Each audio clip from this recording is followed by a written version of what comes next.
नमस्कार। Student speak के इस मंच पर आपका फिर से एक बार बहुत बहुत स्वागत है। और जैसा कि आप सब जानते हैं कि यह मंच आगामी मई में होने जा रहे एनटीए एग्ज़ाम, जो कि यूजीसी नेट का यह इम्तिहान आप सबके लिए बहुत महत्वपूर्ण है, उसमें कैसे एक स्वर्णिम सफलता आप हासिल कर सकें, इसके लिए हम लगातार अपने स्टूडेंट्स के जरिए प्रयासरत हैं।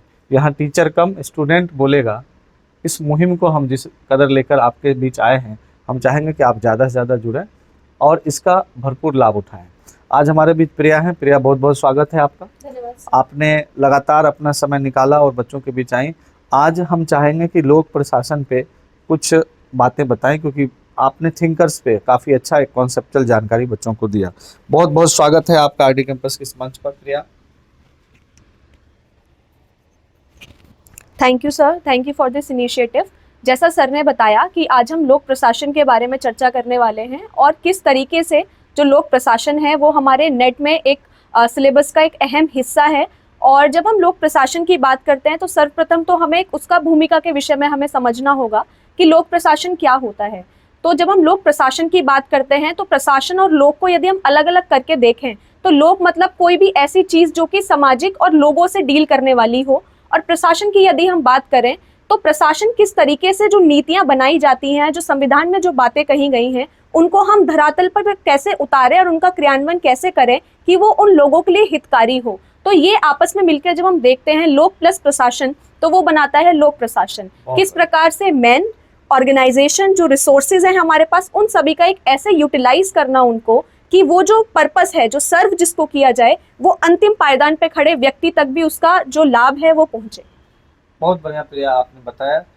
कुल मिलाकर के आपका कहना है कि प्रशासन जो है, लोक प्रशासन, किसी भी देश के संवैधानिक प्रावधानों को, लोक नीतियों को सही क्रियान्वयन हेतु बहुत आवश्यक रहा। और शायद मुझे लगता है कि दुनिया के जितने भी संविधान हैं, सब ने अच्छी अच्छी बातें की हैं, लेकिन फिर भी वहाँ के सभी नागरिकों को वो मूलभूत आवश्यकताएं जो होनी चाहिए, एक गरिमापूर्ण जीवन होनी चाहिए, वो अब तक संवैधानिक लक्ष्यों को पूरा करने में सक्षम नहीं हो पाया है। क्या ऐसी कमी रह गई? मैं चाहूँगा कि लोक प्रशासन की आवश्यकता क्यों पड़ी एक अलग विषय के रूप में, क्योंकि जब राजनीति विज्ञान जैसा इतना बड़ा विषय है ही, तो आखिर लोक प्रशासन की आवश्यकता जी। सबसे पहले तो मैं एक जानकारी के लिए आपको बताना चाहूँगी कि अलेक्जेंडर हैमिल्टन, जिसको हम फाउंडिंग फादर भी कहते हैं यूनाइटेड स्टेट्स ऑफ अमेरिका के, उन्होंने एक पेपर लिखा था फेडरलिस्ट। तो उसमें जब उस समय की बात है, सबसे पहले जब पब्लिक एडमिनिस्ट्रेशन की हम उत्पत्ति की बात करते हैं तो हम उसको उसके ओरिजिन को रिलेट करते हैं यूएस से। वो ऐसा क्योंकि जैसे मैंने बताया, अलेक्जेंडर हैमिल्टन ने अपना पेपर लिखा, उसमें उन्होंने बताया कि किस समय 18th सेंचुरी के अंत तक आते आते पब्लिक एडमिनिस्ट्रेशन की जरूरत पड़ी। क्यों? क्योंकि उस समय क्या हो रहा था कि जैसे पहले जो है कंजर्वेटिज्म का दौर एक चला, उसके बाद थोड़ा लिबरलिज्म का दौर आया। तो जब वो दौर आया तो हमने देखा कि वेस्टर्न कंट्रीज में, यूरोपियन कंट्रीज में एक इंडस्ट्रियलाइजेशन का भी जो है उसको भी पेस मिला। और जब उसको पेस मिला तो हमने देखा कि ऐसी भी बातें सामने आई कि जो लोअर तबका है, जो लेबर क्लास है, उन सभी का एक्सप्लॉयटेशन होना स्टार्ट हुआ।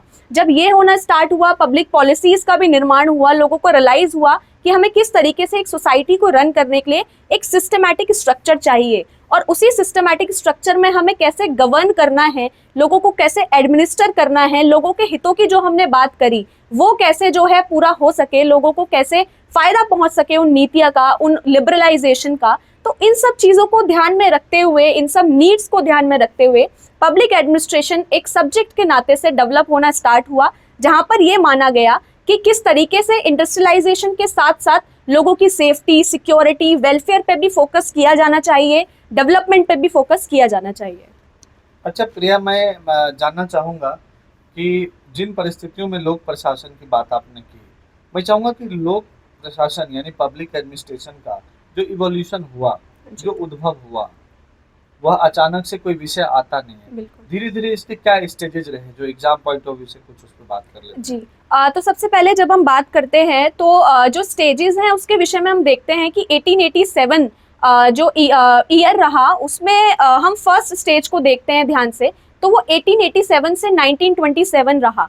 तो ये फर्स्ट स्टेज में एक इम्पॉर्टेंट, क्योंकि हम नेट एग्जाम की भी तैयारियों को अपने फोकस में रख रहे हैं, तो यहाँ पर थिंकर्स भी बहुत इंपॉर्टेंट हैं। तो वुड्रो विल्सन जो है एक बहुत महत्वपूर्ण स्कॉलर रहे इस विषय में पब्लिक एडमिनिस्ट्रेशन के, जहाँ पर उन्होंने लिखा कि एडमिनिस्ट्रेशन की इंपॉर्टेंस क्या है, और उन्होंने कहा कि जो पॉलिटिक्स है वो गवर्न कर रही है, वो किस तरीके से चीज़ें कर रही है, पॉलिटिकल पार्टीज हैं, रूल कर रहा है, इलेक्शंस हो रहा है, बट अपार्ट फ्रॉम दैट हमें एडमिनिस्ट्रेशन जो कि लोगों के हित के लिए काम करे, इन दोनों को अलग करके देखना होगा। तो ये जो फर्स्ट स्टेज है ये पॉलिटिक्स एडमिनिस्ट्रेशन डाइकोटॉमी का स्टेज है, इन दोनों को अलग करके देखना, क्योंकि विल्सन ने कहा कि जो पॉलिटिक्स है वो नीतियां बनाता है, बट जो एडमिनिस्ट्रेशन है वो नीतियों का क्रियान्वयन किस तरीके से धरातल पर हो उसकी चिंता करता है। तो सबसे पहला स्टेज ये रहा जहां पर कि इस विषय को एक हम देखते हैं कि किस तरीके से पब्लिक एडमिनिस्ट्रेशन की रेलेवेंस इंक्रीज हुई, उसको पॉलिटिक्स से जहां पहले मिला के देखा जाता था अब उसको अलग करके देखा जाने लगा। उसके बाद सेकंड स्टेज आता है, 1928 से हम देखते हैं कि सेकंड स्टेज आता है। तो उस स्टेज में कहा कि अच्छा ठीक है, अब administration as a important part तो गवर्नेंस का स्टार्ट हो गया, बट इसको हम किस तरीके से, अब एडमिनिस्ट्रेशन ऐसे ही नहीं हो सकता, जैसे हमने कोई लॉ बनाया वो लॉ ऐसे ही नहीं चल सकता, हमें एक पूरा रोड मैप तैयार करना होगा कि उसको किस तरीके से आप इम्प्लीमेंट करेंगे। ऐसे ही जो सेकंड स्टेज था 1928 में, उसमें ये सोचा गया, लूथर गुलीक उसमें आए, ये इन लोगों ने सोचा, हेनरी फ्योल उसमें आए, इन लोगों ने सोचा कि किस तरीके से प्रिंसिपल्स भी कुछ होने चाहिए एडमिनिस्ट्रेशन के, कुछ आधार होना चाहिए कि किस बेसिस पे हम एडमिनिस्ट्रेशन जो है कि उसकी तो बात कर रहे हैं, बट एक प्रिंसिपल हो, एक सिस्टमैटिक स्ट्रक्चर हो। तो उसमें जब प्रिंसिपल्स की हम बात करते हैं तो हम देखते हैं कि हेनरी फ्योल ने 12 प्रिंसिपल्स दिए, फिर चाहे वो यूनिटी ऑफ कमांड की बात हो, चाहे वो इक्विटी की बात हो, जब कोई भी किसी भी एरिया में हम काम कर रहे हैं तो वहाँ पर इक्वालिटी होनी चाहिए, वहाँ पर जो है डिसिप्लिन होना चाहिए, वहाँ पर वर्क डिवीजन होना चाहिए। तो ये हम देखते हैं कि कुछ बेसिक प्रिंसिपल्स जब एडमिनिस्ट्रेशन में लागू हो जाते हैं, किसी भी ऑर्गेनाइजेशन को रन करने लगते हैं, तो वे एक ऑर्गेनाइजेशन को अच्छी दिशा देते हैं। तो ये था सेकंड स्टेज, जहाँ पर कि स्ट्रक्चर पे फोकस किया गया, प्रिंसिपल्स पे फोकस किया गया। ऐसे ही हम आगे बात करते हैं तो एक आइडेंटिटी क्राइसिस की भी बात आती है पब्लिक एडमिनिस्ट्रेशन में। अब क्या होने लगा कि जो हम बात कर रहे हैं कि ठीक है, एडमिनिस्ट्रेशन को पॉलिटिक्स से अलग कीजिए, प्रिंसिपल्स का निर्माण कीजिए, उसके बाद बात आ जाती है कि अच्छा ठीक है कि कुछ जो है आइडेंटिटी क्राइसिस आने लग गए। वो इसलिए भी आने लग गए क्योंकि क्रिटिक जो थे उन्होंने क्रिटिसिज्म करते हुए ये कहा कि आप पब्लिक एडमिनिस्ट्रेशन को एक साइंस के नज़रिए से ना देखिए कि साइंस में जैसे रूल्स एप्लीकेबल होते हैं, यूनिवर्सल रूल हर जगह लागू होते हैं, फिजिक्स है, केमिस्ट्री है, लॉ जो हमारा जो ग्रेविटेशन का जो लॉ है, इन सब को आप जब आप समाज में जाते हैं तो इन सब को आप नहीं लागू कर सकते। क्यों? क्योंकि समाज में विभिन्न प्रकार के लोग होते हैं, उनका विभिन्न प्रकार का स्वभाव होता है। तो इसलिए जो थर्ड स्टेज है उसने फोकस किया कि हमें सोशियो साइकोलॉजिकल बिहेवियर पे भी फोकस करना है, और इनको ध्यान में रखते हुए यदि हम पब्लिक एडमिनिस्ट्रेशन को लेके जाते हैं, लोगों के स्वभाव को पहचानते हैं। एल्टन मायो की इसी समय ह्यूमन रिलेशन थ्योरी का भी रेलेवेंस बढ़ जाता है, जहां पर उन्होंने ये कहा कि सिर्फ एक स्ट्रक्चर इंपॉर्टेंट नहीं है, लोगों के बीच में, एम्प्लॉय और एम्प्लॉयर के बीच में रिलेशन कैसा है वो भी इंपॉर्टेंट है। सिर्फ पैसा इंपॉर्टेंट नहीं है, लोगों को आप किस तरीके का इन्वायरमेंट दे रहे हैं एक ऑर्गेनाइजेशन में काम करने का, वो भी एक इंपॉर्टेंट एस्पेक्ट है एडमिनिस्ट्रेशन का। तो ये हम देखते हैं कि ये थर्ड स्टेज आया। उसके बाद एक और स्टेज आता है क्राइसिस ऑफ आइडेंटिटी का, जिसमें हम देखते हैं कि पहले पब्लिक एडमिनिस्ट्रेशन बहुत अच्छा चल रहा है, सब चीज़ें बहुत अच्छी हो रही हैं, बट एक आइडेंटिटी क्राइसिस का मतलब ये हुआ कि अब पॉलिटिकल साइंस को एक अलग विषय बना दिया गया और पब्लिक एडमिनिस्ट्रेशन को एक अलग विषय बना दिया गया। तो जब हम देखते हैं कि कुछ लोग तो पॉलिटिकल साइंस को सब कुछ मानने लग गए और कुछ लोग पब्लिक एडमिनिस्ट्रेशन की ओर जाने लग गए, तो ये जो दो खेमों में बट गया पब्लिक एडमिनिस्ट्रेशन और पॉलिटिकल साइंस, इसको हम कहते हैं आइडेंटिटी क्राइसिस। तो इस दौर में क्या हुआ, आज हम जो देखते हैं इंटरडिसिप्लिनरी हम एक स्वरूप देखते हैं पब्लिक एडमिनिस्ट्रेशन का, जो कि हर जगह लागू होता है। बट जो क्राइसिस ऑफ आइडेंटिटी का दौर था, वहाँ पर हमने देखा कि पब्लिक एडमिनिस्ट्रेशन को एकदम अलग थलग करके देखा जाने लगा। जबकि फिर एक दौर आता है पब्लिक पॉलिसी पर्सपेक्टिव के नाते से, जिसको हम अंतिम चरण कहते हैं, जो कि 1971 के बाद से स्टार्ट होता है। तो वहाँ पर इस चीज़ पे फोकस होता है कि जो पब्लिक एडमिनिस्ट्रेशन है वो इंटर रिलेट किया जाए। सोशियोलॉजी की यदि हम बात करें, इकोनॉमिक्स की हम बात करें, साइकोलॉजी की बात करें, इन सारे सब्जेक्ट्स को समाहित पब्लिक एडमिनिस्ट्रेशन में किया जाए, इसको फोकस किया जाता है। इनको साथ में मिला के देखा जाए, जितने भी सब्जेक्ट्स हैं उन सभी में पब्लिक एडमिनिस्ट्रेशन को कैसे रिलेट करके देखा जाए, इस चीज़ पे फोकस किया जाने लगा।